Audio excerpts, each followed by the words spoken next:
And I have to tell you directly and personally that I regret voting for you for Secretary of State.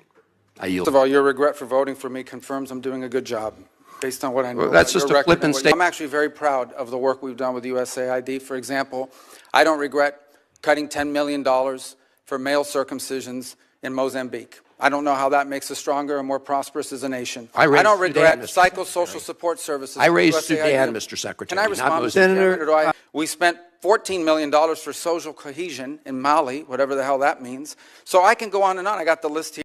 Chris Van Hollen didn't come to this hearing to debate. He came to dismantle Marco Rubio's reputation. He accused Rubio of violating the Constitution and abandoning American values, before dropping the ultimate insult. I regret voting for you. The room went silent. Van Hollen thought he had his viral moment. But Rubio didn't flinch. He let the clock run out, waited for the perfect beat of silence, and delivered a one-sentence response that flipped the entire power dynamic. This is a masterclass in political control. Watch what happened next. Subscribe and let's dive in. Served together in Congress for 15 years. We didn't always agree, but I believe we shared some common values. A belief in defending democracy and human rights abroad, and honoring the Constitution at home. That's why I voted to confirm you. I believed you would stand up for those principles. You haven't. You've done the opposite. And you used to speak with conviction about the importance of foreign aid as a tool to advance American values and interests. Then you stood by while Elon Musk took a chainsaw to USAID and other assistance programs. That has left a staggering toll. Broken trust with countries, openings for China and other adversaries, and countless preventable deaths of children and others. Take Sudan, for example. The freezing of U.S. humanitarian assistance forced the closure of nearly 80% of the emergency food kitchens there. 2 million famine-affected people were left without access to food. People died because of those actions. Mothers, fathers, and children. Tons of emergency food that could have saved their lives was left rotting in warehouses because you and Elon Musk refused to let USAID do its job. Sudan is a country where, by the administration's own determination, a genocide is unfolding in Darfur. But here's where it goes from cruel to despicable.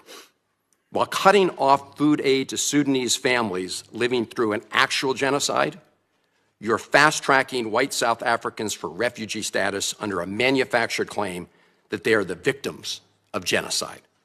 You tried to block the admission of individuals who had already been approved to come here as refugees while making bogus claims to justify granting such status to Afrikaners. You've made a mockery of our country's refugee process, turning it into a system of global apartheid where political ideology and race, more than truth or need, matter. And while you've turned away from a genocide in Sudan and invented one in South Africa, you teamed up with President Trump to throw the Ukrainian people under the bus and have been played like a fiddle by Vladimir Putin. Of course, Donald Trump not only said he would end the war in Ukraine on day one, he also said he would end the war in Gaza on day one.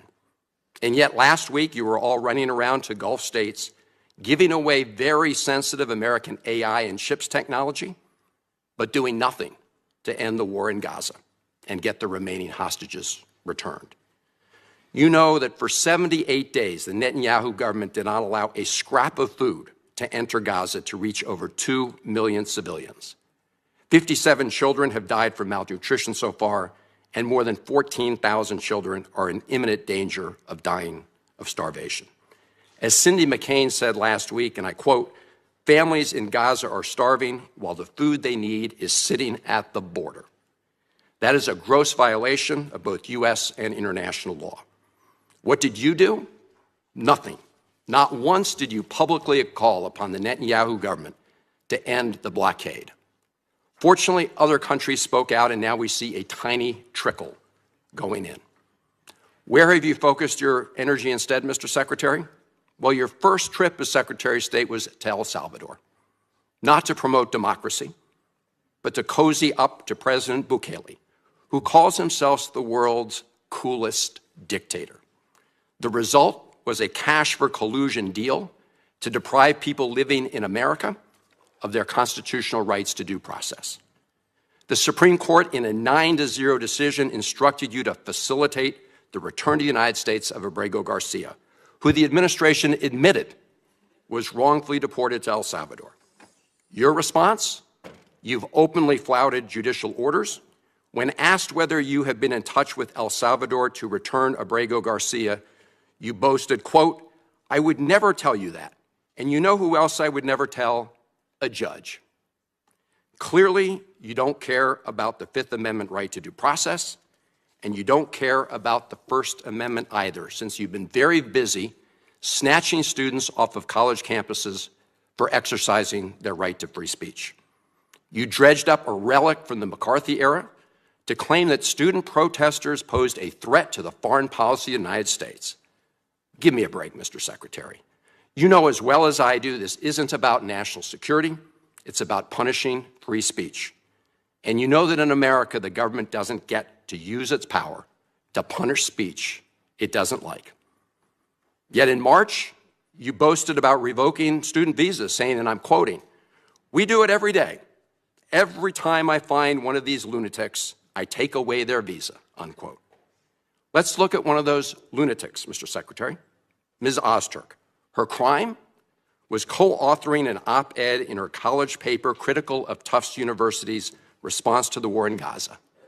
Your own department found zero links to terrorism, no anti-Semitic statements, but you still yanked her visa and shipped her off to detention in Louisiana.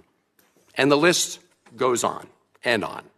The federal judge in the case of Mohsen Madawi, who is the Columbia student who was ambushed by federal agents at his citizenship appointment, said, and I quote, this is the judge, "Legal residents not charged with crimes or misconduct are being arrested and threatened with deportation for stating their views on the political issues of the day. Our nation has seen times like this before, especially during the Red Scare and Palmer raids. Like the McCarthy-era witch hunts of the 1950s, your campaign of fear and repression is eating away at foundational values of our democracy. Back then, it took one voice, Attorney Joseph Welch, to cut through the hysteria with the simple question that marked the beginning of the end of that shameful era. He asked Senator McCarthy, have you no sense of decency? And I would ask you the same, Secretary Rubio. But you have shown through your words and your actions what the answer is. And I have to tell you directly and personally that I regret voting for you for Secretary of State. I yield back. May I respond? You may sit. Well, first of all, your regret for voting for me confirms I'm doing a good job, based on what I know. Well, that's just your a record flippant and what you statement, stand Mr. for. Secretary. Can I respond, Mr. Chairman? You may. I didn't ask Senator, questions. please let the Secretary have I'd be the floor. happy to, but then I can respond to his Your response. time's up, Senator, and willfully used, I might add. Well- your remarks do not represent the view of this committee. Well, Mr. Secretary, please. Well, I'd like to. I can't respond to everything he said because much of these are untrue, but I'll go through a few. First of all, I'm actually very proud of the work we've done with USAID. For example, I don't regret cutting $10 million for male circumcisions in Mozambique. I don't know how that makes us stronger and more prosperous as a nation. I raised don't regret Sudan, Mr. psychosocial Secretary. support services. I raised for USAID. Sudan, Mr. Secretary. Can I not respond, Mr. Mozambique. Chairman, or do I? Senator, I'd ask you to suspend. You had 7 straight minutes of I chose to railing on- use my time that way, Mr. Chairman. That's my right to Please use suspend, my time that way. Secretary Rubio. Well, I can go on. I mean, there's other things here. We spent $227,000 for Big Cat's YouTube channel from USAID. We spent $14 million for social cohesion in Mali, whatever the hell that means. So I can go on and on. I got the list here, and there's more. I didn't even bring the whole list. In the case of El Salvador, absolutely. Absolutely. We deported gang members, including the one you had a margarita with. And that guy is a human trafficker, and that guy is a gangbanger, and the evidence is going to be clear. In the days to come, Mr. you're Chairman, going to see who you went to look, defend. I'm sorry, please, Mr. Chairman. Secretary No. Rubio has the floor. Mr. Chairman, he can't make unsubstantiated Senator, comments like that. Secretary Rubio has the floor. You had Secretary your time. Rubio should take that testimony to the federal court of the Senator, United States because well, he hasn't done it under oath. Here's another point, okay? There is a division in our government between the federal branch and the judicial branch. No judge in the judicial branch cannot tell me or the president how to conduct foreign policy. No judge can tell me how I have to outreach to a foreign partner or what I need to say to them. And if I do reach to that foreign partner and talk to them, I am under no obligation to share that with the judiciary branch. Just like a judge cannot order me to negotiate with a foreign minister of Russia, they cannot order me to negotiate with a foreign minister or the president of El Salvador. And if I did negotiate with them, which we have responded to them, and we've told them we've had communications with the president of El Salvador, I am under no obligation under our division of powers in this country and to share with the judicial branch how I conduct the diplomacy of the United States. It would actually be counterproductive. If I started sharing with courts, or frankly, with the media, my conversations with foreign leaders and all of their details, no foreign leader would talk to me again, and we would break trust with them. So I have complied with every court order. What I won't comply with is an order to disclose what I'm saying and what we're talking about with a foreign leader, because then they won't talk to me. Diplomacy doesn't work that way. About the student visas, let me say this. I don't deport anybody, and I don't snatch anybody. The State Department does not have officers in the street snatching everybody. What I do is revoke visas, and it's very simple. A visa is not a right. It is a privilege. People apply for student visas to come into the United States and study.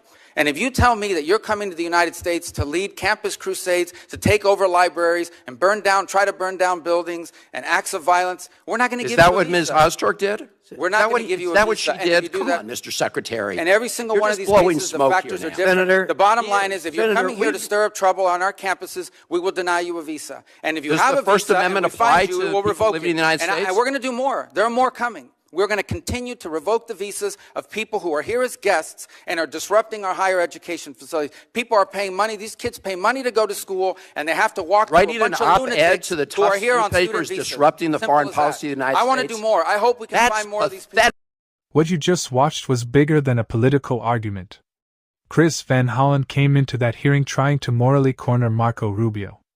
Sudan, Gaza, Ukraine, student visas, free speech. The strategy was clear: overwhelm the room emotionally and force Rubio into defense mode. But Rubio never accepted the frame.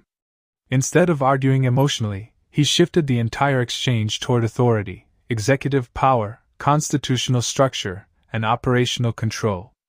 That's why his response hit so hard. Van Hollen spoke like a moral prosecutor. Rubio answered like someone exercising state power.